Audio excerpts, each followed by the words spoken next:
اپنی وسعت کے اعتبار سے تقریباً 7,000 نمازیوں کے لیے یہ مسجد تعمیر کی گئی ہے اور تقریباً 200 نمازی جو ہے بیک وقت وضو کر سکتے ہیں۔ اس وقت تک تقریباً کوئی 35 کروڑ کا خرچہ اس پر آیا ہے۔ گٹکے کے ساتھ بلیو ٹائل جو ہے وہ ایک خوبصورتی پیدا کر رہی ہے۔ جو مینار ہیں وہ تقریباً 120 فٹ ہیں سے گراؤنڈ فلور سے۔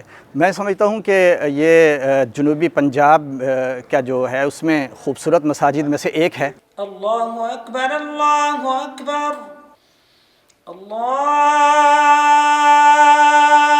اکبر، اللہ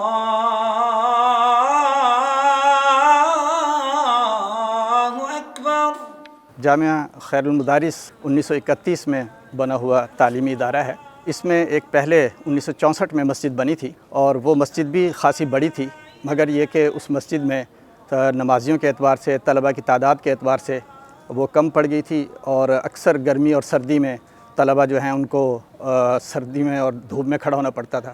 تو اس بنا پر تقریباً 2017 میں یہ فیصلہ کیا گیا کہ نئی مسجد تعمیر کی جائے۔ لاہور کے انجینئرز انہوں نے اسے ڈیزائن کیا اور بنیادی طور پر اس میں جو کانسیپٹ لیا گیا وہ ملتان کے آرٹ کو پیش نظر رکھا گیا اور ساتھ ساتھ وسط ایشیا کے آرٹ کو اور اسلامی آرٹ کو پیش نظر رکھتے ہوئے اس کو تعمیر کیا گیا۔ اور 8 سال میں جو مسجد تعمیر کی گئی اس میں 3 منزلہ مسجد ہے، اس میں بیسمنٹ ہے، بیسمنٹ پہ ایک ساتھ اس کے ایک سنکن ایریا بنایا گیا ہے۔ اس کی بنا پر بظاہر آدمی بیسمنٹ میں بھی ہو تو اس کو محسوس نہیں ہوتا کہ وہ بیسمنٹ میں ہے، اور اسی طرح اوپر والی منزل بیسمنٹ اور اس کے جو فرسٹ فلور ہے وہاں پر اس کے جو چاروں طرف دروازے ہیں ان کی بنا پر ہوادار بھی ہے اور روشنی کا بھی خاص خیال رکھا گیا ہے۔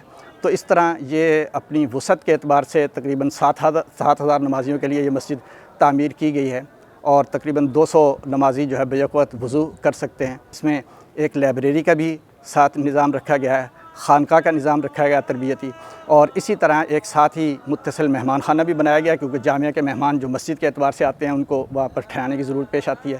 اس وقت تک تقریباً کوئی 35 کروڑ کا خرچہ اس پر آیا ہے تقریباً۔ گٹکے کے ساتھ بلیو ٹائل جو ہے وہ ایک خوبصورتی پیدا کر رہی ہے۔ مینار بھی مسجد کا ایک حسن ہوتا ہے اور مسجد کی ایک پہچان ہوتی ہے۔ یہ جو مینار ہیں وہ تقریباً 120 فٹ ہیں سے گراؤنڈ فلور سے۔ میں سمجھتا ہوں کہ یہ جنوبی پنجاب کا جو ہے اس میں خوبصورت مساجد میں سے ایک ہے۔ یہاں پر ایک تو طالب علم جو دینی تعلیم حاصل کرنے والے ہیں وہ تقریباً 2000 تو طلبہ ہی ہیں جو یہاں پر ٹھہرے ہوئے ہیں، تو وہ طلبہ بھی مستقل یہاں پر 5 وقت نماز میں شریک ہوتے ہیں۔ اس کے علاوہ اہل محلہ بھی مسجد میں نماز کے لیے آتے ہیں۔